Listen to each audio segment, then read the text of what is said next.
આજે આપણે એકદમ સરળ રીતે સફેદ દૂધ જેવો શુદ્ધ આમચૂર પાવડર ફક્ત 4 કલાકમાં ઘરે કેવી રીતે તૈયાર કરવો ને એની હું તમારી સાથે 2 રીત શેર કરવાની છું। તો આ બંને રીત તમને બધાને ખૂબ જ ઉપયોગી થવાની છે અને બજાર કરતાં પણ એકદમ સસ્તામાં આ આમચૂર પાવડર છે એ બનીને તૈયાર થઈ જશે। હવે ક્યારેક આપણા ઘરમાં ઉનાળામાં લીંબુ ન હોય ત્યારે તમે આમચૂર પાવડરનો ઉપયોગ કરી શકો છો।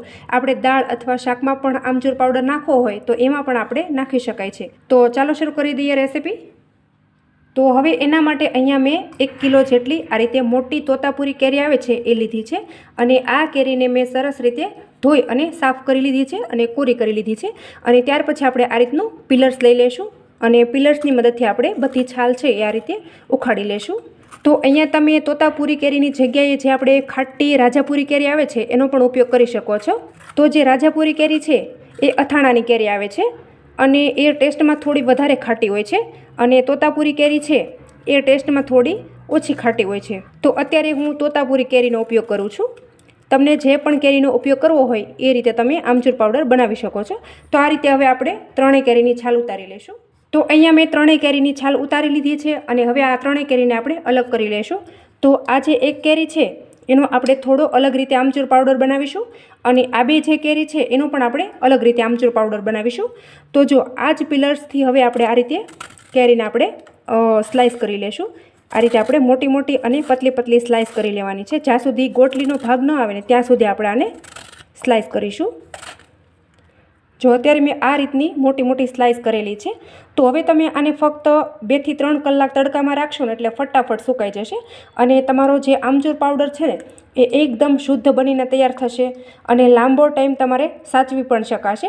હવે આમાં ન તો ફૂગ વળશે ન તો કાળો થશે, એકદમ પરફેક્ટ બનીને તૈયાર થશે। તો હવે જુઓ અહીંયા મેં એક કેરીને આ રીતે સ્લાઇસ કરી લીધેલી છે। તો એક કેરીમાંથી અત્યારે મારે પોણું બાઉલ જેટલો સ્લાઇસ થઈ છે અને જો આ રીતે મેં જે ગોટલી છે એને આ રીતે એકદમ સરસ એવી ચોખ્ખી કરી લીધી છે। તો હવે હું તમને કેરી છોલવાની બીજી રીત પણ બતાવું, એમાં પણ તમારી સ્લાઇસ એકદમ પતલી પતલી જ થશે। આ રીતનું મેં આપણે જે બટેકાની વેફર પાડવાનું આપણે સ્લાઇઝર આવે છે ને એ અત્યારે મેં લીધું છે અને એના ઉપર આ રીતે આપણે કેરી રાખી દઈશું અને આ રીતે આપણે સ્લાઇસ કરી લેશું। જુઓ કેટલી સરસ થઈ ગઈ છે અને આ તો એટલી સરસ મોટી મોટી થઈ છે ને કે ફટાફટ સુકાઈ જશે અને આપણે પિલર્સમાં થોડી વાર લાગે છે પણ આમાં તો એકદમ ફટાફટ થઈ જાય છે, તમે જોઈ શકો છો। તો હવે અહીંયા તમે જોઈ શકો છો કે આપણે જે બટેટાની વેફર પાડવાનું જે સ્લાઇઝર હતું ને એનાથી કરેલું હતું તો આ રીતે એકદમ સરસ એવી મોટી મોટી સ્લાઇસ થઈ છે। તો આ જે છે એ આપણે સૂકવવામાં પણ સારું પડશે અને ફટાફટ સુકાઈ પણ જશે અને આ રીતે મેં આ છે એ પિલર્સથી કરેલી છે તો થોડી નાની નાની છે, તમે જોઈ શકો છો, પણ આ બંને સુકાઈ જશે। તો હવે જુઓ અહીંયા હું તમને બીજી રીત પણ બતાવું છું। તો એના માટે જો અહીંયા મેં આ કેરી લીધી છે, હવે એને આ રીતે આપણે કાપી લઈશું, રફલી ચોપ કરી લેશું। જરૂરી નથી કે સરખી રીતે જ કાપવી, આપણે આડી અવળી ગમે તે રીતે કાપી શકાય છે। ગોટલીને આપણે હટાવી દઈશું। જો હવે તમે જોશો કે આ કેરી છે એ મેં એકદમ તાજી અને ફ્રેશ લીધેલી છે। તો અહીંયા તમારે આમચૂર પાવડર તમે બનાવતા હોય તો જે પાકી ગયેલી કેરી હોય છે અથવા 2-3 દિવસ થઈ ગયેલી વાસી કેરી હોય એનો પણ ઉપયોગ નથી કરવાનો, અથવા તમારે જો ફ્રીજમાં પડી હોય અને થોડી એવી પાકી ગઈ હોય એવી કેરીનો પણ ઉપયોગ નથી કરવાનો, પોચી કેરીનો પણ ઉપયોગ નથી કરવાનો। તો જ્યારે પણ તમે આ રીતે આમચૂર પાવડર બનાવો ત્યારે તમારે તાજી અને ફ્રેશ કરી હોય એનો જ આપણે આમચૂર પાવડર બનાવવાનો છે અને છાલ હટાવી દેવાની છે જેથી કરીને આપણો આમચૂર પાવડર છે એ એકદમ સફેદ દૂધ જેવો થાય। તો બસ આ રીતે આપણે રફલી ચોપ કરી લીધી છે અને હવે ત્યાર પછી જુઓ અહીંયા આ જે કેરીના ટુકડા છે એ આપણે મિક્સર જારની અંદર નાખી દઈશું અને પીસી લેવાના છે, એકદમ પીસી અને પેસ્ટ બનાવી લેશું। ઢાંકણ ઢાંકી અને આપણે પેસ્ટ બનાવી લેશું। તો હવે જુઓ અહીંયા મેં કેરીના ટુકડાને સરસ રીતે મિક્સરમાં પીસી લીધા છે। તો અત્યારે આ રીતની એની પેસ્ટ થઈ છે અને હવે જુઓ અહીંયા આપણે કેરીનો પલ્પ પાથરવા માટે મોટી સાઇઝની એક થાળી લીધી છે અને એની અંદર આપણે આ રીતનું સારી ક્વોલિટીનું પ્લાસ્ટિક હોય જાડું એ આપણે આ રીતે પાથરી દઈશું અને ત્યાર પછી આપણે આ જે પલ્પ છે એને આ રીતે કાઢી લેશું। બધો પલ્પ આપણે કાઢી લેશું અને કોઈ મોટા ટુકડા રહી ગયા હોય તો એનો જરા પણ વાંધો નથી, કારણ કે હજી આ સુકાઈ જાય એટલે આપણે એને પીસવાનો જ છે। તો આ રીતે તમે જ્યારે પણ કેરીનો પલ્પ પાથરો તો સારી ક્વોલિટીનું પ્લાસ્ટિક હોય એવો તમારે ઉપયોગ કરવાનો છે। અને વધારે પતલું પ્લાસ્ટિક હશે ને તો તમારો પલ્પ છે એ ચોંટી જશે. તો અત્યારે તમે જોઈ શકો છો કે એની અંદર મેં જરા પણ તેલ કે કંઈ જ લગાવેલું નથી. આમનામ આપણે એને સૂકવીશું ને તો એ સરસ રીતે સુકાઈ જશે. અને ખૂબ જ આકરો તડકો હોય એમાં આપણે એને ફક્ત 3 થી 4 કલાક તમે આને સુકાવા દેશો ને એટલે સરસ એવો સુકાઈ જશે.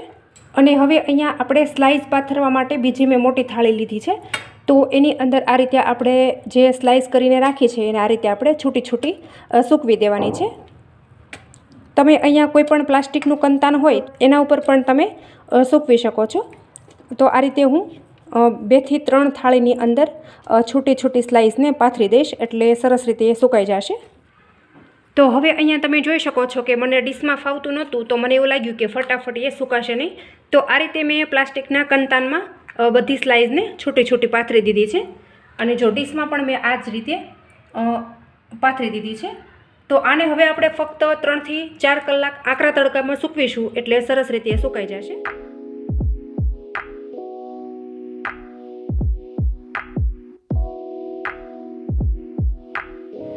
તો હવે જુઓ અહીંયા તમે 4 કલાક પછી જોઈ શકો છો કે આ રીતે બધી સ્લાઇસ એકદમ સરસ રીતે સુકાઈ ગઈ છે. જો એકદમ આ રીતે હું હાથમાં લઈને તોડું છું એટલે આસાનીથી એ સુકાઈ જાય છે. તો 4 કલાકના તડકા પછી હવે આપણે આ સ્લાઇસને મિક્સર જારની અંદર નાખી અને પાવડર કરી લેશું. તો હવે જુઓ અહીંયા મેં નાનું મિક્સર જાર લીધું છે અને આ બધી સ્લાઇસ છે એ આપણે મિક્સર જારની અંદર ઉમેરી દઈશું અને આપણે આને પાવડર કરી લઈશું.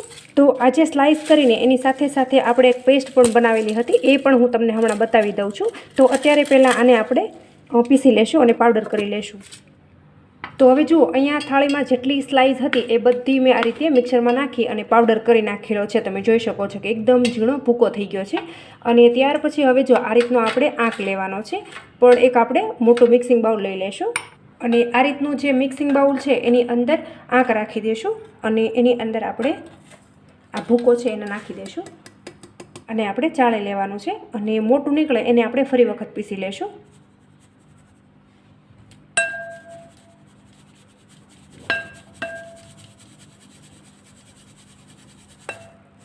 તો જો અત્યારે આટલું મારે મોટું નીકળેલું છે તો એને આપણે ફરી વખત પીસી લેશું. અને જો અહીંયા આપણે બીજી બેચ હતી એ પણ એકદમ સરસ રીતે મેં ક્રશ કરી લીધેલી છે તો એને પણ આપણે ચાળી લેશું. તો આ જે કાળું નીકળેલું છે ને એને આપણે સાઈડમાં કરી દઈશું કારણ કે આ છે આપણે કેરી છોલતી વખતે થોડો ઉપર લીલો ભાગ રહી ગયો હોય ને એનું આ નીકળેલું છે. તો આને આપણે નથી ઉપયોગમાં લેવાનું. તો અહીંયા તમે જોઈ શકો છો કે કેટલો સરસ એકદમ સફેદ દૂધ જેવો આપણો આમચૂર પાવડર બનીને તૈયાર થયો છે. જો તમે જોઈ શકો છો. તો બજારમાં લેવા જઈએ ને તો આ આમચૂર પાવડર ખૂબ જ મોંઘો મળતો હોય છે અથવા આ જ્યારે લીંબુ આપણા ઘરમાં નથી હોતા ને ત્યારે પણ આપણે આ પાવડરનો ઉપયોગ કરી શકીએ છીએ. ખૂબ જ સરસ એવું બનીને તૈયાર થાય છે અને ઘરે વળી એકદમ સસ્તામાં બનીને તૈયાર થઈ જાય છે.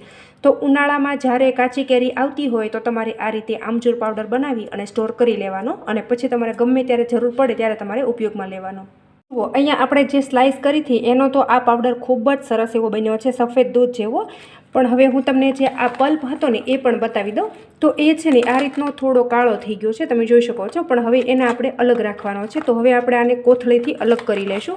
તો તમે જોશો કે આસાનીથી અલગ થઈ જાય છે. જો આ રીતે સરસ એવો અલગ થઈ ગયો છે. તો હું તમને આનો પણ પાવડર કરીને બતાવી દઈશ પણ આને આપણે અલગ રાખીશું કેમ કે મને આ થોડો કાળો લાગે છે. તો આ રીત કરતાં પહેલી રીત છે ને એ ખૂબ જ સરળ પણ છે અને સારી પણ છે. તો તમે એ રીતથી આમચૂર પાવડર કરજો. આ રીતે પેસ્ટ બનાવીને ના કરતા કેમ કે આ રીત મને જરા પણ સારી નથી લાગી. તમને સારી લાગી હોય ને તો મને કમેન્ટમાં તમારો ફીડબેક જરૂરથી આપજો. અને વિડીયો ગમે ને તો એક લાઇક અને ચેનલને સબસ્ક્રાઈબ કરી દેજો. અને વિડીયો ન ગમે ને તો તમે વિડીયો છોડીને જઈ પણ શકો છો. તો જો આ જે પલ્પ છે ને એને પણ આપણે મિક્સરમાં ક્રશ કરી લેશું અને એ પણ હું તમને બતાવી દઉં છું. તો બસ હવે આ બધો પલ્પ મેં મિક્સરમાં ભરી દીધો છે અને હવે આપણે એને પીસી લેશું. તો જુઓ હવે આપણે આના ઉપર એક ડીશ મૂકી દઈશું અને એની ઉપર આપણે આ લોટ ચાળવાની જે ચાણી છે એ રાખી દઈશું અને એની અંદર જે આપણે પલ્પ કરેલો પાવડર છે એને ઉમેરી દઈશું અને આપણે ચાળી લેશું એટલે ઝીણો ભાગ હોય એ બધો નીચે આવી જાય અને કાળો ભાગ હોય છાલવાળો એ ઉપર રહી જાય. તો તમે જોઈ શકો છો કે જે પલ્પ હતો એનો આ રીતનો આમચૂર પાવડર નીકળેલો છે. આમ તો વ્હાઈટ જ છે પણ જે ઉપર લીલો છાલવાળો ભાગ હતો ને એ આંખમાં નીકળી ગયો છે અને આ રીતે જે ઝીણો હતો ને એ આવી ગયો છે. તો હવે આપણે આ બંનેને મિક્સ કરી દઈશું. આમ તો તમે જોશો વધારે ડિફરન્સ નથી, માત્ર થોડો નોર્મલ એવો જ ડિફરન્સ છે. અને જુઓ હવે ત્યાર પછી જો તમારા ઘરમાં આ રીતનું નાનું કન્ટેનર હોય ને એની અંદર આપણે આમચૂર પાવડરને ભરી દેવાનો છે. તો આ રીતે આપણે ચમચીની મદદથી ભરી દઈશું. અને તમે આને ફ્રીજમાં નહીં રાખો ને તો પણ એમ કે બહાર છે એ વરસ સુધી સારો રહેશે. આને ફૂગ પણ નહીં વળે, કાળો પણ નહીં પડે અને તમારે ગમે ત્યારે ઉપયોગ કરવો હશે ને ત્યારે તમે કરી શકશો. અને જો આ વિડીયો તમને થોડો પણ સારો લાગ્યો હોય ને તો વધુમાં વધુ શેર કરી, રેસિપીને લાઇક કરી, ચેનલને સબસ્ક્રાઈબ કરી દેજો. Thank you. ફરી મળીશું એક નવા વિડીયો સાથે.